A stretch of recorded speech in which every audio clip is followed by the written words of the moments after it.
Hi, everyone. Welcome to Conscious Conversations. I'm your host, Katie Augustyn. So, I'm a transformation coach, I'm an energy healer, I'm a shamanic practitioner, and I'm the founder of the Transformation Center, which is located in Westport, Connecticut. So, in addition to the individual sessions that I do in healing and coaching, we also offer a real variety of workshops and classes at the center. We even have sound baths in the backyard during the summer months.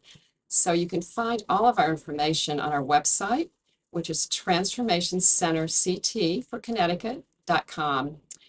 And the purpose of everything that we do at the center is really to help you find who you truly are. That self-discovery, develop self-awareness. So then you can start to let go of all of your limiting beliefs and transform them and thereby, consciously creating a life that you love. Yeah, so that's what it's all about. So again, welcome to the show, and I'm so excited that tonight my guest is Alexis Lawton. Welcome to the show, Alexis. Thanks, Katie. Thanks for having me. Yeah, I'm really happy that you're here. Yeah, we've been practicing heart centering, which she's going to show you in a few minutes. But I was fortunate to meet Alexis about a year ago, a little over a year ago, and we instantly connected. It was really great. And then I found out everything that she does, which was like amazing. So I'm just going to tell you a little bit about her.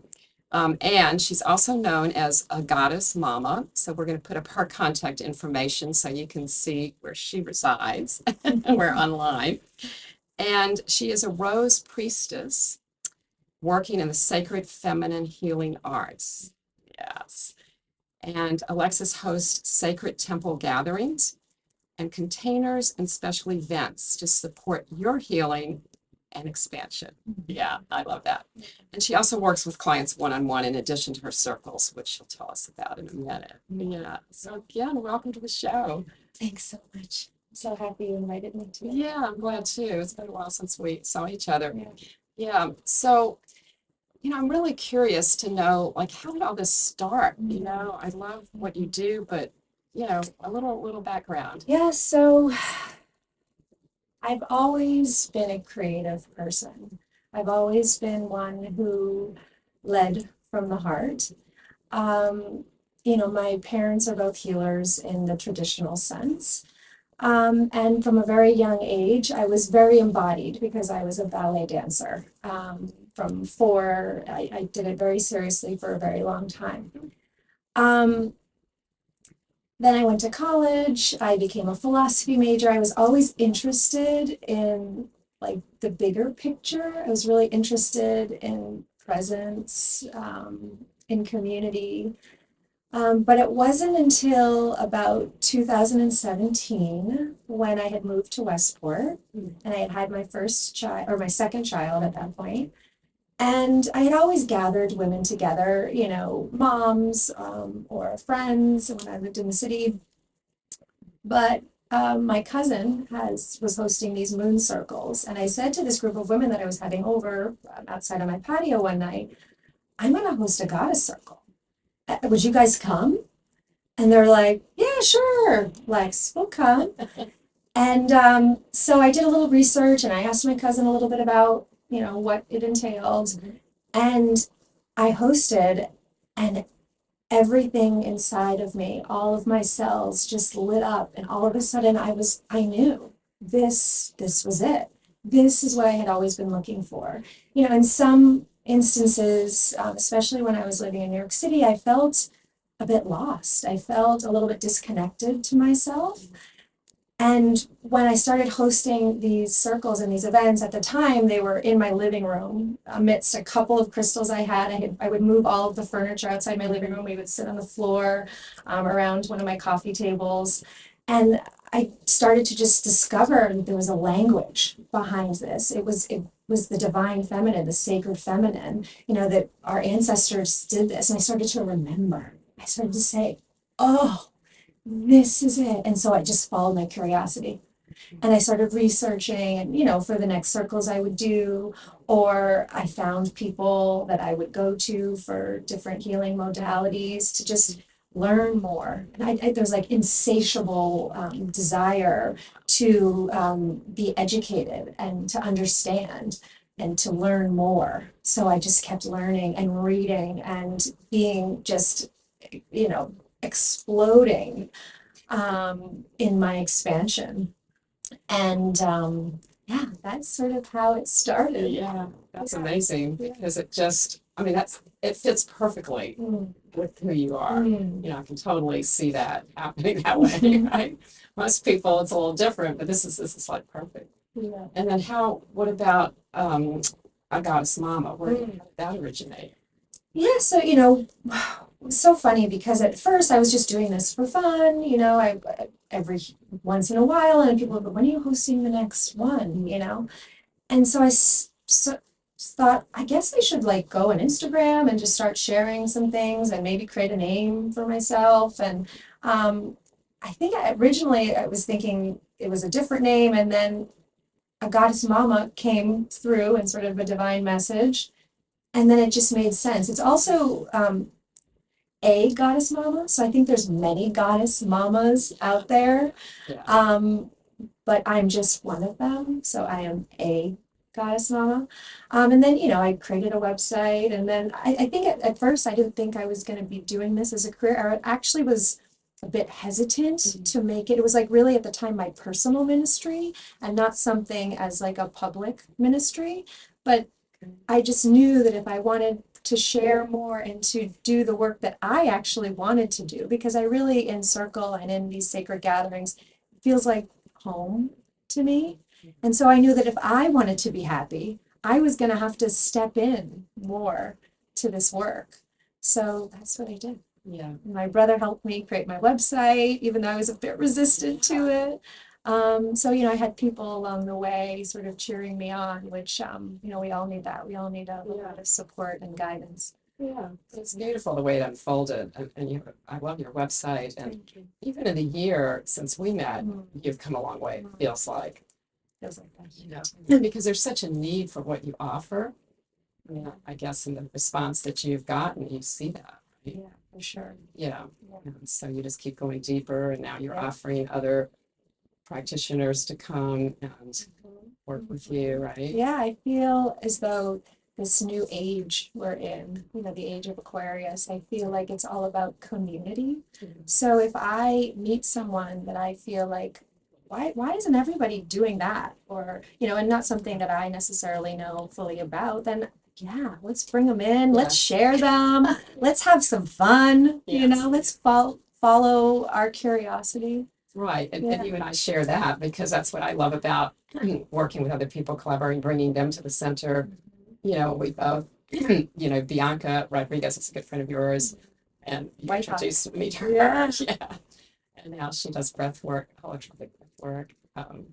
At both of our Both homes. of our- Yeah. yeah, I'm so happy that I met her, and that's just, you know, one example. There's so much out there, and I think that's, you know, my mission is to help people connect with other people that can help them on their journey. And I think, you know, we do share that as well Absolutely. because Yes. everybody's different, right? I love doing the soul journey with you and, you know, your shamanic work. Yeah. That was so helpful to me actually at that time, about a year ago, when I was searching. I feel like in the summers, for whatever reason, I always sort of find some stillness, and in that way I sort of begin to search for what's next. And you really helped me sort of dig in. And I remember that day, I think the fairies had come through, and they told us that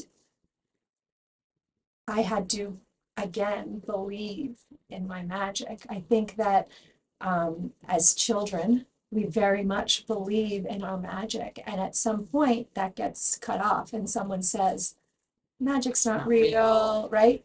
Magic is real. Magic is real. You are magic. You know, and so then it just gave me that inspiration again to keep going. And then I found one of my, you know, new teachers who's a high priestess, who's been guiding me over the past year. I've been in her mystery school and with a bunch of sisters to really go deeper into my work. That's great. Yeah. Didn't you just go on a retreat this I summer? did in Mount Shasta, amazing vortex site with a bunch of other rose priestesses. Yeah. Yeah, yeah, That's amazing. it was amazing. Yeah. Still integrating, right? Right. It takes time to really land back into the 3D after having been out of the matrix in the 5D. But I feel changed from that experience for sure. Yeah. Yeah. Well, I haven't seen you in a while, but you definitely feel uh, expanded and really like you've settled into your own self. Thank you so much for reflecting that back to me. I appreciate it. Yeah. It was like that for me too. It's wonderful. Yeah, well, I want to ask you about the work you do with the heart. How is that? Yeah, so at every gathering, at every circle, even in my own meditations, and this is something I learned from my teacher, something called heart coherence. So we come into heart coherence with each other or ourselves with the divine. But so a lot of our lives, we're going, we're moving, we're doing, we're acting, we're on the go, right? And that's very masculine. The back side of our body, if you shift the axis, we do it together, to the back side of your body, and everybody can do this. You sort of feel into the back of your chair, the back side of your body, and you feel into the back of your heart. That's the feminine. That's the spaciousness. Oh, and I mean, every time it's just, and then I feel my connection to you, and you feel your connection to the whole world. Yes, and of course, men and women both have a feminine side, Absolutely. obviously. Absolutely. But if we can just stop and pause, sit into the back side of our bodies, it's where the spaciousness is, the gentleness, the softness, the receptive qualities, the energies. I mean, to me, it feels like everything. I feel like so blissful right now, just taking a moment peaceful. to do that. Feels like home. And we just don't do it. Right, and we have access to this all the time. It's free. Yeah, I think that's terrific. Yeah. Thank you for sharing that. Yeah. Yeah, well, that's a good place to start. Yes. Wherever you are, whatever you're up to, whatever you're going to be involved with, whether, excuse me, it's a circle or just your everyday day. Mhm. Yeah, it's connecting to that divinity that's Yes. actually within us, but also all around us. And I love doing it on my own because it helps me to sink into my meditation or whatever I'm doing. But I love doing it together with a group. I just love circling with other women and other men Mhm. too, and doing it together. All of a sudden, you just sort of, oh, we're one. We're all one. We're all connected. Yes, Okay, yes, now it's an experience. Yeah. yeah. So, speaking of experience, we were talking a little while ago about how difficult it can be to express in words what it is that we do. What do you think? Yeah. It's because what we do is a feeling, right? And you have to experience a feeling to be able to understand, right? So, sometimes we can write, I host these temple gatherings, or I host a soul retrieval. Those are just words. So it's whatever's connected to those words. Some people might understand, but until you experience a sound bath, until you experience a divine feminine sacred circle with other women, it's not, you can't describe it in words. It's an experience. Yeah, it's in the body. It's an experience in the Right. body. It's visceral. Yeah, Exactly. Yeah, it makes me think of like using the word, sometimes I'll use the word experiential. You know, I'm doing an experiential workshop or something so people understand that they're not going to be sitting there listening to me talk. Right. It's the senses. It's the Yeah. smell and the taste and the touch and the feeling. You know, I mean, that's the feminine. It's the feel. I mean, if I could just say to one thing for people to get from this, it's to feel your feelings. Don't cap them, feel them. Kids are the best example of that. You know, I have a 3-year-old, and when he gets upset, he just like the top just comes off, you know, and but then he expresses himself in such a way that then he in two seconds later he's running around happy giggling. Then he can move on. Yeah. You know, I think that's a perfect example because we have been taught over the years not to express our feelings unless they're good feelings. But not too much, you know, because then you get labeled, right? But then what happens, right? If we're not allowed to express those things, they get stuck. Our bodies are extraordinary, right? And they protect us. They hold that inside. But if you don't express those things, and a lot of us need to express a lot of things, a lot of pain or anger or grief, you know, if you're not allowed to do that, it can cause physical ailments, emotional issues. Absolutely. That can get in the way of living a aligned, flowing life. Yes, exactly. And that's one avenue is energy healing work, which a lot of that is about releasing pent up energy, or it can go so deep that it's created blocks, you know, in your heart or anywhere. Like you said, physical, mental, emotional. Absolutely. Yeah. You know that book, The Body Keeps the Score? Yeah, I mean, that's a perfect example. Perfect example. You know, and how trauma can just really be so devastating. Yeah. And we don't even realize it. Because, you know, the thing that's interesting, Alexis, I think, is that all of this is basically unconscious. So much of it, not all of it, but so much of it is unconscious. We don't even recognize that these things, you know, are happening, but then they come out in these different ways, whether, you know, triggers are hard, right? We get triggered by our spouse or a friend or our mothers, but I would say that those triggers are gifts. Those people triggering us are gifts because it allows us to understand, oh, I just got triggered by that, right? Yes. Oh, that means something inside of me. It's our responsibility, right? When we get triggered by another, it's not absolutely. their fault. No. It's our responsibility to understand, okay, why did I get triggered by that thing that for someone else might seem like a very trivial thing? Right. But it helps us to understand. I mean, I always say awareness and then healing. Yes.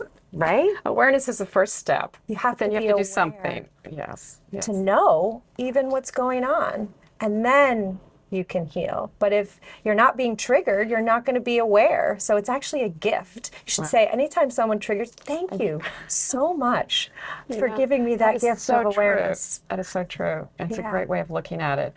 Because what I've come to understand is that when we do get triggered, it very rarely, if ever, has anything to do with that moment. Or that person even. Well, for sure, not that person, for sure, because that's the second agreement. Don't take anything personally. But it's something that is residing in us that gets triggered. So it's not that moment. So I think you're right. You look at it and you say, what's going on here?